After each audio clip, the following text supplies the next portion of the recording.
पश्चिम बंगाल की राजनीति में इस वक्त जो कुछ हो रहा है उसे तृणमूल कांग्रेस के इतिहास का सबसे बड़ा आंतरिक संकट कहा जाए तो शायद गलत नहीं होगा।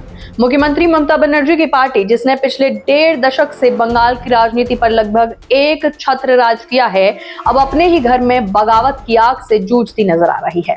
हालात इतने गंभीर हो चुके हैं कि पार्टी के 58 विधायकों ने विधानसभा अध्यक्ष रथीन बोस को पत्र सौंपकर ऋतुव्रत बनर्जी को विधानसभा में विपक्ष का नेता मान्यता देने की मांग कर दी है। नमस्कार, मैं हूं आपके साथ अग्रमा जादौन और आप देख रहे हैं रिपोर्टर मैडम। दरअसल ये केवल एक पद को लेकर विवाद नहीं है, बल्कि इसके पीछे तृणमूल कांग्रेस के भीतर चल रही सत्ता और प्रभाव की लड़ाई साफ दिखाई दे रही है। सबसे दिलचस्प और चौंकाने वाली बात यह है कि इन 58 बागी विधायकों ने अपने पत्र में ममता बनर्जी को ही पार्टी की सर्वोच्च नेता और सभानेत्री बताया है। यानी बागियों का निशाना सीधे तौर पर ममता बनर्जी नहीं है। राजनीतिक विश्लेषकों का मानना है कि ये विरोध मुख्य रूप से अभिषेक बनर्जी के बढ़ते प्रभाव और पार्टी के मौजूदा संगठनात्मक ढांचे के खिलाफ है। यही कारण है कि बागी नेता लगातार ये संदेश देने की कोशिश कर रहे हैं कि उनकी लड़ाई ममता बनर्जी से नहीं, बल्कि पार्टी के भीतर फैसले लेने के तरीके और कुछ नेताओं के बढ़ते वर्चस्व से है। सूत्रों के मुताबिक बागी खेमे ने विधानसभा अध्यक्ष को जो पत्र सौंपा है, उसमें सिर्फ ऋतुव्रत बनर्जी को विपक्ष का नेता बनाने की मांग ही नहीं की गई, बल्कि विधानसभा के लिए एक पूरी नई नेतृत्व टीम का प्रस्ताव भी रखा गया है। पत्र में संदीपन साहा, जावेद खान और शिवली साहा को उपनेता बनाने की सिफारिश की गई है, जबकि अकरुज्जामान को मुख्य सचेतक नियुक्त करने का प्रस्ताव रखा गया है। विधानसभा सूत्रों के अनुसार स्पीकर ने ये पत्र स्वीकार कर लिया है और अब सभी हस्ताक्षरों का सत्यापन कराया जाएगा। अंतिम निर्णय लेने से पहले ये जांच की जाएगी कि पत्र पर मौजूद सभी हस्ताक्षर वास्तविक है भी या नहीं। माना जा रहा है कि इस मामले में जल्द ही कोई बड़ा फैसला सामने आ सकता है, लेकिन सवाल ये है कि आखिर तृणमूल कांग्रेस में ये बगावत शुरू हुई कैसे। तो दरअसल इस पूरे विवाद की जड़ विपक्ष के नेता पद को लेकर शुरू हुई और एक अंदरूनी खींचतान में है। वरिष्ठ विधायक शोभनदेव चट्टोपाध्याय के समर्थन में विधानसभा अध्यक्ष को एक पत्र भेजा गया था। आरोप लगे कि उस पत्र में कई विधायकों के हस्ताक्षर जाली थे। मामला बढ़ा तो एफआईआर दर्ज हुई और जांच की जिम्मेदारी पुलिस तथा सीआईडी को सौंप दी गई। जांच एजेंसियों ने कई विधायकों से पूछताछ भी की। इस विवाद ने धीरे धीरे तृणमूल कांग्रेस के भीतर छिपे असंतोष को खुलकर सामने ला दिया। जांच और विवाद के बीच पार्टी नेतृत्व ने सख्त कदम उठाते हुए ऋतुव्रत बनर्जी और संदीपन साहा को पार्टी से निष्कासित कर दिया, लेकिन यह फैसला पार्टी नेतृत्व के लिए उल्टा पड़ता दिखाई दिया। जिन नेताओं को अलग थलग करने की कोशिश की गई थी, उनके समर्थन में धीरे धीरे बड़ी संख्या में विधायक सामने आने लगे। देखते ही देखते बागी खेमे का आकार बढ़ता गया और अब दावा किया जा रहा है कि 58 विधायक उनके साथ हैं। यही संख्या बंगाल की राजनीति में सबसे बड़ी चर्चा का विषय बन गई है।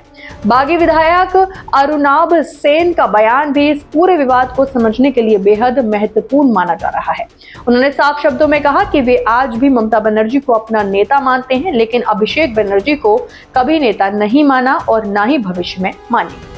अरुणाभ सेन का ये बयान केवल व्यक्तिगत राय नहीं माना जा रहा, बल्कि इसे बागी खेमे की सामूहिक सोच का संकेत माना जा रहा है। इससे ये साफ होता है कि पार्टी के भीतर एक बड़ा वर्ग ऐसा है जो संगठन में अभिषेक बनर्जी की भूमिका और प्रभाव को लेकर असहज महसूस कर रहा है। बुधवार को जब ऋतुव्रत बनर्जी 58 विधायकों के समर्थन पत्र के साथ विधानसभा पहुंचे तो राजनीतिक गलियारों में हलचल तेज हो गई। विधानसभा परिसर में हुई इस शक्ति प्रदर्शन के बाद नई तृणमूल के गठन के अटकलें और तेज हो गई।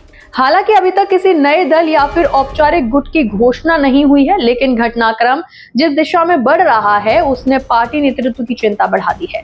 रिपोर्टों में जिन नेताओं के नाम संभावित नए गुट के साथ जोड़े जा रहे हैं, उनमें पूर्व मंत्री और हावड़ा मध्य के विधायक अरूप राय, डोमजूर के तापस माइती, महेश तला के सुभाषिष दास, कुल्पी के बरनाली धारा, केशपुर की शिवली साहा, सामसेरगंज के मोहम्मद नूर आलम, हरिहरपाड़ा के नियामत शेख, लालगोला के अब्दुल अजीज, भगवान गोला के रियात हुसैन, सूती के इमानी विश्वास, रघुनाथगंज के अकरुज्जामान, खड़गपुर के दिनेन राय और सुजापुर की सबीना यास्मीन जैसे कई बड़े नाम शामिल बताए जा रहे हैं।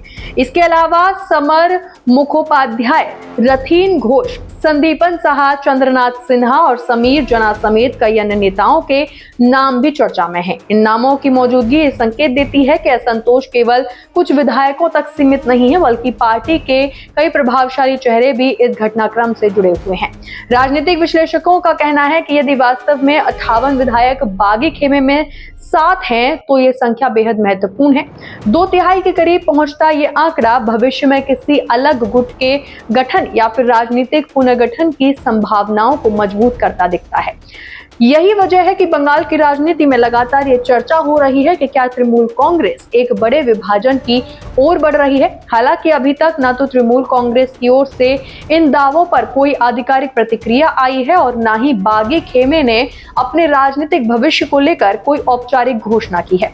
लेकिन इतना जरूर है कि पार्टी के भीतर शक्ति संतुलन की लड़ाई अब खुलकर सामने आ चुकी है। ये लड़ाई केवल पदों की नहीं, बल्कि संगठन के नियंत्रण, निर्णय लेने की प्रक्रिया और भविष्य के नेतृत्व को लेकर भी है। अब पूरे बंगाल की नजर विधानसभा अध्यक्ष रथीन बोस के फैसले पर टिकी हुई है। यदि 58 विधायकों के समर्थन का दावा सत्यापित हो जाता है और ऋतुव्रत बनर्जी को विपक्ष का नेता मान्यता मिल जाती है तो ये तृणमूल कांग्रेस के भीतर अब तक का सबसे बड़ा राजनीतिक झटका साबित हो सकता है। इससे न केवल पार्टी के अंदर शक्ति संतुलन बदल जाएगा, बल्कि बंगाल की राजनीति में नए समीकरण भी बन सकते हैं। सबसे बड़ा सवाल यही है कि क्या ये केवल असंतुष्ट विधायकों का दबाव बनाने का प्रयास है या फिर वास्तव में तृणमूल कांग्रेस के भीतर एक नए राजनीतिक अध्याय की पटकथा लिखी जा रही है। क्या ममता बनर्जी अपनी पार्टी को एकजुट रखने में सफल होंगी या फिर बंगाल की सत्ता पर वर्षों से काबिज तृणमूल कांग्रेस अब विभाजन की ओर बढ़ रही है?